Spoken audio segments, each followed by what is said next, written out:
Hey folks, how you going? It is grafting season, or well, we're heading into it.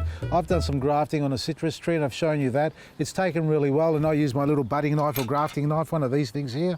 And I'm sure many of you have gone out there and given it a go yourself. If you're looking to have a few varieties on the one tree because you haven't got space in your garden to grow a second one or a third one and so on, you can try your luck in grafting your own using a budding or grafting knife, or even a Stanley knife for that matter.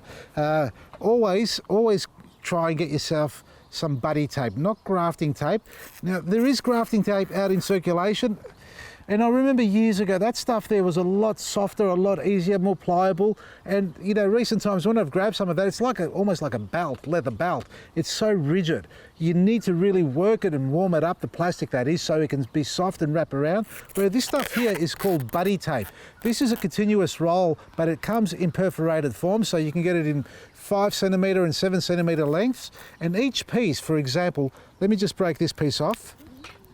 See that little piece there? Now that there will stretch out and wrap around your tree. Don't pull too hard, too quickly, and it's cold. But that will wrap around, and so you don't have to sticky tape it or tie it up or anything like that. It'll stay there forever and a day, rain and all. Now, talking about grafting and budding, I showed you some of those techniques earlier on. What I've got here, and I'm going to road test these today. I came across them yesterday.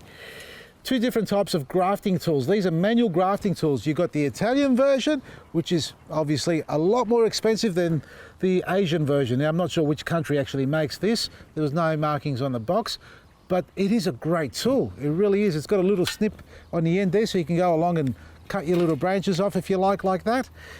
And they both have a similar cut. Here's a sample. Here's the actual cut. Can you see that? It's a horseshoe or a U shape. That's the cut that is made into the wood. It's inserted into the wood. The incision, when it comes out, I haven't got one here. Oh, I do have one here. Here it is. That's it there. See that horseshoe shape? Now, that curve shape is at the bottom half, so that's on your rootstock. That's what happens on your rootstock. Then you do the same on the actual sign wood. Now, I'll get a piece here, and you ain't one step back. You need to make sure for this tool to work 100%, you need to make sure both pieces of wood, that's the rootstock. And let's take, for example, let's find something here. This piece of wood here, that's our rootstock, and I'll cut a bit off. So imagine this is connected to the tree, bottom half's got a root on it. That diameter there has to be identical with the sign wood that we're putting on top. So this piece of wood that's going on top in diameter needs to be identical. It ain't gonna work, or you're gonna have a few problems if it's not the same in diameter. Now, let's road test them. We'll start with this one here. See the little cut it makes there? That's the pad it lands on. So the cutting blade itself, as you press, lands onto that part there. Now, this here can be rotated by loosening the nut. You can get an extra 1, 2, 3, 4, 5 pads of it, because it'll do a lot of cuts in it, and eventually that'll break away. So that's your replacement pad, which is rotatable. Now, I'm going to start with this one here. So I'm just going to use a little bit of olive wood to do our first demo. See how well this thing cuts. Now, cut it in half for the purpose of the demonstration. So the top half is going to be our graft that we're putting on. Right, get rid of all that, we don't need all that. And this bottom half is going to be our rootstock, which is basically attached to a tree. So we need to cut the U shape, well, a valley into this, or a channel into it. So it's got to be in that direction. So let me put it in position, and this is the cut we're going to do here. So that's smack in the middle. Now I'm going to turn it around so you can see it as well. There we are. You see that there? So that's in the rootstock. So we're cutting downwards into the rootstock. So we're holding the blade that way. So we're just going to cut that, and there it goes. And we are slightly off center, but you know, the first time, not bad. That's what you do. Now we've got to do the opposite cut to the top half. So the top half has got to go into that. Okay. So now we're going to grab the tool, and this time we're going to feed it from the opposite end. So let me line it up again. Try to get it as into the center as I can. There we are there. And there's that little marking there. Okay. So that's the top half. So now I'm going to proceed with the cut. Okay. And there we are. See that? There's that cut. And now they should match up perfectly. Look at that. Have I got it in? Oh yeah, not too bad. Let's try the other way. No, the first way is better. Oh, you know what I've done here?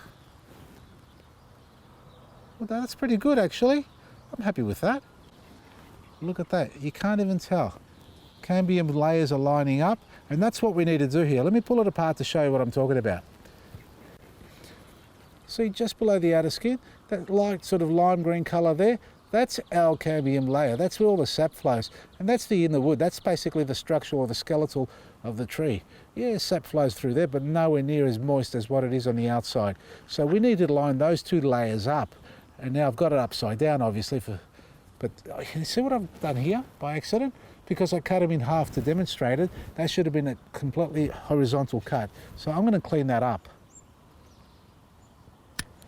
There. See, I've got that little point out, so that should sit in a lot better for me now. Or the other way. There we are. That's beautiful.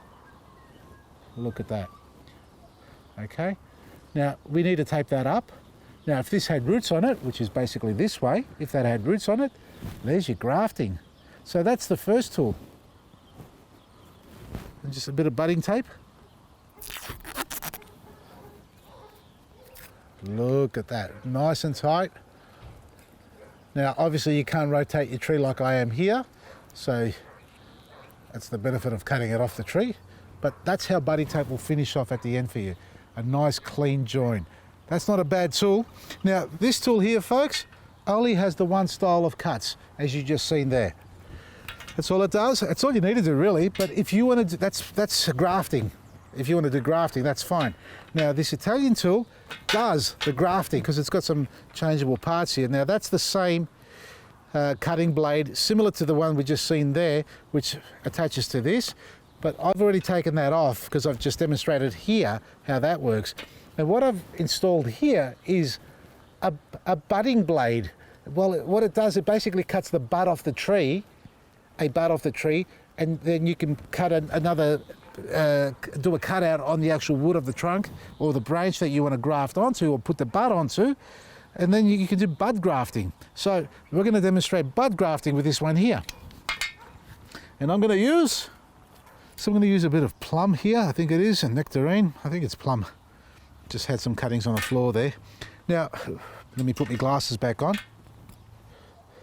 Now, this is the cutting blade. It's a square or a straight edge there, and it goes straight down, and you put your timber in here. I'm not going to cut that on my finger. So it cuts out a side there. So basically what you're going to do is put your bit of timber there and face the bud towards the wall of the cutting sides. For example, we find a nice active bud on here. Let me just cut a sample off here, 1 second. It's too long. Let's say we're going to take this bud here off, that bud there. Don't mind my gardener's hand, folks. I've been planting some veggies earlier on. So that's the bud there we're going to take off. So that's the bud I'm going to face towards the cutting blade. Now, you don't have a lot of room in here. That's one thing I've noticed. And this is quite a small piece of branch here, so I'm going to end up cutting a fair bit of the branch out. For example, if I could just show you this one here, the buds are huge, and now that's way too late to use that bud, but you can't get it in there. Have a look at that. And if I use this bud, which is where I've broken it off, it's still nowhere near enough. So you've got to be careful on the size of the branch, and more in particular the size of the bud that you want to take off. Obviously these are way too advanced now. So this one here, that one there, that should be fine. So I'm going to line it up and then slowly bring the cutting blade down. Can I proceed? Here we are. Sorry for the shakes. All right. Okay. Now I'm not sure if I need two hands or one hand. I might need my right hand because it's awkward in the left hand like that. Here we are. There we go. So we're taking a fair bit of wood out here. Look at that. Wow, what a chunk out of that. Now, I think that actual branch is too small to do this demonstration. For this purpose, we're going to continue with this size branch, but I'd recommend nothing smaller than your little pinky. So, I mean, unless you've got tiny little fingers, but about my little pinky here, which is basically twice or 2.5, 3 times the size of this diameter, which will be ideal. Now, where's our sample? There it is. Have a look at that. We've got our sample there, and avoid touching the inside. Now, I've got dirty fingers, but obviously, yeah, I think I've cut too much off. So please don't judge it on this size. This is too small a branch. Don't cut anything this small as a bud. Probably the smallest would be this olive branch here. That's not too bad. Or, let me be a bit more precise with my cutting. Rather than pushing it all the way in, hold it a little bit further back out. Let's give it a go again. So I'm not pushing it all the way in. I've got it sort of half on. There we go. Yeah. There we go. That's better. I still left half the branch there. I didn't take 2/3 of it off. Have a look. See there? So you can control where you position your branch on the cutting tool. So that's pretty good. I like that.